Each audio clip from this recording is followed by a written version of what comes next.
আরেকটা খেজুর আম্মাজানকে দিয়ে দিলেন। আম্মাজান বলে, ওগো প্রিয় স্বামী, দুটো খেজুরি আপনি খেয়ে ফেলেন। আল্লাহর নবী বলেন, না না না, আমি আমার হাত দিয়া তোমাকে একটা খেজুর খাওয়াই দিব। আল্লাহু আকবার।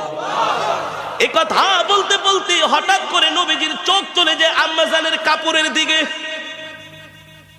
আম্মাজান যে কাপড় পরেছেন, ওই কাপড়ের মধ্যে এত তালি, এত তালি, এত তালি, এখন আর মনে হয় কাপড় ছিঁড়ে গেলে তালি দেওয়ার মতো জায়গা থাকবে না। সরকার দো আলম আম্মাজানের মুখের দিকে তাকায় বলে, খাদিজা, এ খাদিজা,